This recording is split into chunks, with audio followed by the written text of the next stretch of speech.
अस्सलाम वालेकुम। मैं व्लॉग्स विद सादिया में आप सबका वेलकम करती हूँ और उम्मीद करती हूँ आप सब बिल्कुल खैर खैरियत से होंगे इंशाअल्लाह। आज का व्लॉग आपने देख लिया होगा थंबनेल से, क्योंकि मैं आपके लिए लेके आई हूँ एक बार फिर लोक विरसा मेला 2024 का पार्ट 2, जो बहुत ही मज़े का और इंटरेस्टिंग होने वाला है। जिस तरह आपने मुझे पार्ट 1 पे अपना ढेर सारा प्यार दिया है, उसी तरह आई होप आप इस व्लॉग पे भी मुझे अपना प्यार देंगे।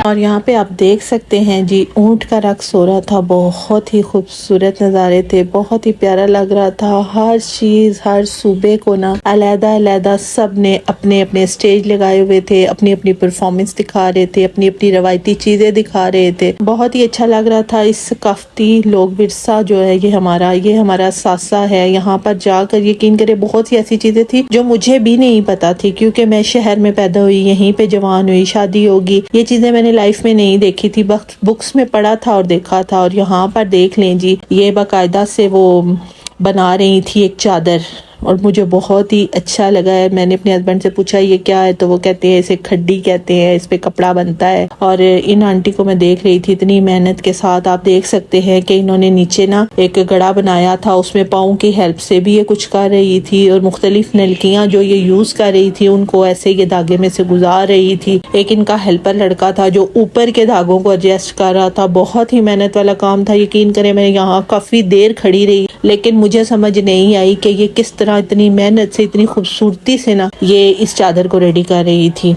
लेकिन इस बात का मुझे यकीन हो गया कि हैंडमेड चीज़ें इसीलिए बहुत महंगी होती हैं। यहाँ पीछे इन्होंने देखे, इनकी शायद ये कोई रिलेटिव थी, बेटी थी, जो ना धागा वो कत रही थी, यानी कि धागा बना रही थी। बहुत ही प्यारा था। अपने अपने सूबे का नाम और अपनी अपनी इन्होंने ना एक वो अलग-अलग जगह बनाई हुई थी जहाँ ये सब थे। और यहाँ पे हम जो दूसरी साइड पे आए तो यहाँ पर खैबर पख्तूनख्वा का जो है वो लगा हुआ था पूरा एक बोर्ड, और उस पे मेंशन थी उनकी सकाफत, क्योंकि अब हम उस एरिया में जा रहे हैं जहाँ पर खैबर पख्तूनख्वा का सारा जो है ना ट्रेडिशनल हमें चीज़ें मिलेंगी, सकाफती चीज़ें मिलेंगी। और यहाँ देख सकते हैं कितना खूबसूरत हैंडमेड काम हुआ था। यहाँ पर ना ये बॉक्स थे कपड़े डालने वाले जो होते हैं, ट्रंक टाइप, वो थी, आटा डालने वाले ट्रंक थे, और बहुत ही खूबसूरती से इन्होंने बहुत सी चीज़ें बनाई हुई थी। आप मेरे साथ साथ रहे, इन्हें देखें और अपनी सकाफत को जो है ना खुद भी जाएं, अपने बच्चों को दिखाएं। जो करीब हैं वो ज़रूर जाएं, क्योंकि ये 8 जो है नवंबर से स्टार्ट हुआ है और 17 नवंबर रात 10 बजे तक रहेगा। 10 AM से 10 PM तक इसका टाइम है। और यहाँ देख लें, ये एक अंकल थे, इन्होंने बहुत ही खूबसूरती से ये ट्रक को जो है ना सारा रेडी किया है। अभी भी ये इसकी डिकोर कर रहे थे। मुझे बहुत अच्छी लगी है ये चीज़ें, और बहुत सी चीज़ें यकीन करें मुझे ना अभी जाके पता चली हैं कि इस तरह का काम ना कितना मेहनत वाला होता है। हम जब कोई चीज़ देखते हैं और प्राइस पूछते हैं ना, तो हम कहते हैं उफ़्ला ये इतनी छोटी सी इतनी महंगी। मैं खुद यही बातें कहती हूँ, लेकिन यहाँ जब आप इन लोगों को हाथों से करता हुआ देखते हैं ना, तो फिर आप कहते हैं कि नहीं, इस मेहनत का तो कोई है ही नहीं ना कि हम इसका कितने चार्ज दें, हम कितने में ये खरीदें। इसका कोई नमुल बदल नहीं है जो ये मेहनत कर रहे हैं। और इसके साथ ही आगे एक भाई बैठे हुए जी कलम दवात के साथ खताती कर रहे थे, और इन्हें देख कर ना मेरे हस्बैंड ने सबसे पहला मुझसे ये क्वेश्चन किया कि क्या हमारे बच्चों को कलम दवात का पता है, क्या उन्हें पता है कि इससे राइटिंग करने से कितनी अच्छी उनकी खताती और खुशखती होती है। मैंने कहा बिल्कुल भी नहीं, उन्हें तो इन चीज़ों की पहचान ही नहीं है। ये हमारा ज़माना होता था, सुबह उठते थे, तख्ती पे गाची लगाते थे, उसे साफ करते थे, फिर कलम लेते थे। कलम का अगर मुंह नहीं बना तो अपने अब्बू से कहते थे, वो तेज छुरी करके उससे हमें कलम का मुंह बना कर देते थे। और फिर हम स्याही लेते थे, कलम दवात से लिखते थे, नीचे बहुत ही प्यारे तरीके से वो लिख के देते थे। फिर हम उस पर खुशखती करते थे, उसे सुखाते थे। हाय वो दिन कहाँ चले गए, कहाँ गए वो दिन, वो लगता है ख़त्म हो गए हमारे साथ, हमारी नस्ल के साथ। क्योंकि अब जो आने वाली न्यू जनरेशन है, जैसे कि मेरे बच्चे हैं, बहुत से मेरे बहन भाई इधर ऐसे होंगे जिनकी औलादें हैं माशाल्लाह से, उनको तो बिल्कुल भी इस चीज़ का कोई अंदाज़ा नहीं है कि कलम दवात और ये चीज़ें क्या है। यहाँ पर एक से बढ़कर एक स्टॉल ऐसा था जिसपे कुछ ना कुछ आपको डिफरेंट मिलेगा, न्यू मिलेगा, हाथ का काम हुआ मिलेगा। बाजार से तो हम जाते हैं, शॉपिंग करते हैं, हमें तरह तरह की चीजें मिलती हैं, लेकिन बहुत कम चीजें अब ऐसी रह गई हैं जो हमें हाथ की बनी मिले। वैसे यहाँ पर प्रॉपर शॉप्स भी हैं लोक बिरसा के अंदर जो हर टाइम होती हैं, लेकिन ये जो अब फेस्टिवल की वजह से लगाई गई है ना, ये तो एक्स्ट्रा समझे ना कि हमें देखने को बहुत अच्छी अच्छी चीजें मिल रही थी और हर कोई वहाँ पर बना रहा था, जिसको मैंने बहुत सी जगह कोशिश की है कि जो लोग लाइव काम कर रहे हैं उन्हें मैं शूट करके आपसे शेयर करूं कि आप देखें। जो मेरे बहन भाई इधर नहीं आ सकते वो इसको वॉच करें, देखें, क्योंकि ना जो हमारा दिल है ना, हमारी रूह है, इसमें कहीं ना कहीं पे हमारे जो आबाओ अजदाद की पुरानी सकाफत है ना, दिल करता है हम उसे देखें। उस टाइम जो चीजें हमें नहीं पता थी उन्हें देख कर ही हम खुश हो सकते हैं और इस वीडियो से लुत्फानंदोज भी हो सकते हैं। बहुत ही अच्छी अच्छी शीशे का काम था, लकड़ी का काम था, हाथ के कपड़े बने हुए थे और पेंटिंग्स थी, तरह तरह की चीजें मैं आपको दिखा चुकी हूँ और नेक्स्ट भी आपको दिखाती रहूंगी। अभी हम जिस पंडाल में घूम रहे हैं ये सारा जो है ना, यहाँ पर बहुत बड़ा एरिया है जो खैबर पख्तूनख्वा में प्रेजेंट कर रहे हैं, बता रहे हैं उसकी सकाफत, उसकी चीजें, और बहुत ही यूनिक और डिफरेंट चीजें मुझे यहाँ पर देखने को मिली। आप भी जरूर जाए अपनी फैमिली के साथ, अगर मुमकिन है तो वीकेंड नेक्स्ट आ रहा है उस पर जरूर अपनी फैमिली के साथ आए और इंजॉय करें, देखें। और यहाँ पर आप देख सकते हैं ये सारा खद्दड़ है, जेंट्स सूट थे, बहुत ही प्यारे कलर थे और बहुत ही नीट एंड क्लीन ये बना हुआ था। और जब भी खद्दड़ का नाम लिया जाता है तो आपके जहन में आता है जी कमालिया, क्योंकि पाकिस्तान में ना मशहूर जगह है कमालिया, वहाँ का खद्दड़ भी बहुत ही मशहूर है और बहुत ही रीजनेबल रेट्स पर भी था। और नेक्स्ट ही आप यहाँ देख सकते हैं, यहाँ हैंडमेड काम हो रहा था बहुत ही नफासत के साथ। आप देख सकते हैं एक से एक जोड़ के ना ये भाई इस पे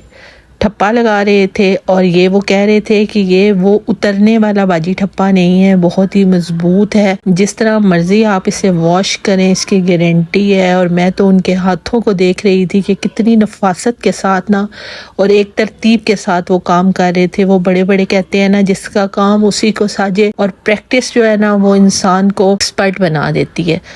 मेरे जैसा तो कहीं से इधर से उधर लाइन कर देगा और कुछ उल्टा ही काम करेगा, लेकिन माशाल्लाह से इनके हाथ में बहुत नफासत थी और बहुत ही सफाई से ये काम कर रहे थे। नेक्स्ट यहाँ पर आप देखें जी कितनी ही खूबसूरत खूबसूरत आपको बास्केट्स मिलेंगी रोटी रखने के लिए, टोकरियाँ, छुकोरें, जो भी आप अपनी जुबान में इसको कहते हैं, बहुत ही प्यारी थी, कवर के साथ भी थी, ओपन भी थी, छापे थे, शीशे बने हुए थे, पंखियाँ थी, हर चीज डिफरेंट से डिफरेंट, एक से बढ़कर एक थी। फूड के लिए, मिठाई के लिए, मतलब बहुत सी ऐसी चीजें जो भी आप इसमें रखना चाहें, बहुत ही खूबसूरत के भी लग रही थी, रंग बिरंगी। और यहाँ मुझे हस्बैंड पूछ रहे थे ये क्या है, तो मैंने कहा मुझे ये पता है कि इसमें कुछ काटते हैं लेकिन मुझे इसका नाम नहीं आता। तो वो मुझे बता रहे थे, कहते हैं ये गाँव में होता है, इसमें ना गाय भैंस वगैरह के लिए, चारा जानवरों के लिए वो पीछे उन्होंने लगाया हुआ है, वो घुमाते जाते हैं और इधर से वो कट के बाहर आता है। तो मैं उन्हें कह रही थी इसे देख के ना मुझे ये हो रहा है कि ये बेस्ट ना एक्सरसाइज मशीन है, इसीलिए गाँव के लोग बहुत फिट होते हैं और हम लोग ना बिल्कुल जवानी में ही ऐसे लगता है बूढ़े हो गए हैं, बहुत ही ज्यादा। मतलब हम लोगों ने कोई ऐसी एक्टिविटी नहीं की होती ना तो हम लोग थोड़े कमज़ोर होते हैं। वो सख्त जान इसीलिए होते हैं क्योंकि वो बहुत मेहनती लोग होते हैं। और यहाँ पर जी ये सारा टोटली मोतियों के साथ आप देख सकते हैं, अल्लाह मुहम्मद, अल्लाह अकबर, अल्हम्दुलिल्लाह, बिस्मिल्लाह रहमान रहीम, और बहुत सी ऐसी चीज़ें लिखी हुई थी। इन मोतियों की मदद से ये बनाए गए थे। और यहाँ ये कोई मखसूस वो लकड़ी का नाम ले रहे थे भाई, जिसके साथ ना लाठियाँ बनाई हुई थी। बहुत ही यूनिक और डिफरेंट चीज़ें देखने को मिली हैं। यकीन करें कि अपनी सकाफत को देख के, इसकी रंग बिरंगी चीज़ें देख कर ना बहुत दिल खुश हुआ है, बहुत इंजॉय किया है। और आई होप मेरी वीडियो को देखकर आप भी बहुत इंजॉय करेंगे। और एक बात मैं यहाँ आपको ज़रूर बताना चाहती हूँ, मुझे पिछले व्लॉग पे पार्ट 1 पे बहुत से कमेंट आ रहे हैं कि एंट्री टिकट है या फ्री है। यहाँ पर एंट्री फी है 200 रुपीज़ पर पर्सन। तो मेरे ख्याल में इतनी अच्छी चीज़ें देखने के लिए बहुत ही रीजनेबल जो है ना वो आपको एंट्री टिकट भी रखा गया है। तो आई होप जो मेरी बहनें, मेरे भाई मुझसे सवाल कर रहे थे उन सबको इसका आंसर मिल गया होगा। और यहाँ पर देखें जी ये एक मखसूस पत्थर होता है, उसकी मदद से चीजें बनाई जाती हैं, बहुत ही खूबसूरत। मैंने कहा ना एक से बढ़कर एक चीज थी। इतना खूबसूरत फेस्टिवल ना मैंने अपनी लाइफ में फर्स्ट टाइम देखा है। वैसे मैं ना बहुत जल्दी बोर हो जाती हूँ, लेकिन यहाँ जब भी मैं अगले किसी स्टॉल पे जाती थी तो मेरा दिल खुश हो जाता था कि मुझे वहाँ नई और बहुत ही यूनिक वैरायटी मिलती थी। यहाँ हैंडमेड ही बने हुए पर्स थे, लड़कियों के क्लच थे, बैग्स थे, सब कुछ हैंडमेड था। कोई मोतियों से बने थे, वेलवेट से बने थे, फ्लावर्स वगैरह लगे हुए थे। बाकी आपके घर की डिकोर वगैरह के लिए बहुत सी चीजें थी ऐसी जो आप घर में अपने लगाएं और अपने घर को अच्छे तरीके से डिकोर करें। और यहाँ आप देख सकते हैं ये नेक्स्ट है, यहाँ पे बहुत ही अच्छे हाथ और रिबन से यानी कि बने हुए ये ना फ्लावर्स थे, वेलकम लिखा हुआ था और अल्लाह ताला के नाम लिखे हुए थे। लेकिन सब कुछ हैंडमेड है, कोई चीज ऐसी नहीं है कि जो किसी मशीन से रेडी की गई हो। और रंग बिरंगी चीजों को देख देख के ना तो दिल मेरा बहुत ज्यादा खुश हो रहा था और बहुत ही अच्छा लग रहा था कि मैं बल्कि यहाँ पे अपने हस्बैंड से कह रही थी कि हम आ गए हैं, हमें यहाँ पे अपने बेटे को लाना चाहिए था, बच्चों को ऐसी चीजें दिखानी चाहिए, उनकी दिलचस्पी बढ़ती है जब हम भी अपनी देखे सकाफत की चीजें देखते हैं तो हमें बहुत अच्छा लगता। और सुबह खैबर पख्तूनख्वा की इस खूबसूरत सी एक चीज के साथ मैं आपसे इजाजत चाहूंगी। आप देख सकते हैं ये कटराई के क्लच बने हुए थे, बहुत ही प्यारे थे, लॉन्ग स्टिप के साथ थे और मुझे बहुत ही खूबसूरत लगे, हैंडमेड भी थे। और आई होप आपको भी ये व्लॉग अच्छा लगा होगा। अगर अच्छा लगा है तो इंशाल्लाह आप इसे फुल वॉच करके मुझे अपना प्यार देंगे तो मैं नेक्स्ट वीडियो जरूर अपलोड करूंगी, पार्ट 3 जो इस मेले का लास्ट पार्ट होगा इंशाल्लाह। अपना ख्याल रखें, मुझे दुआ में हमेशा याद रखें। अल्लाह हाफिज।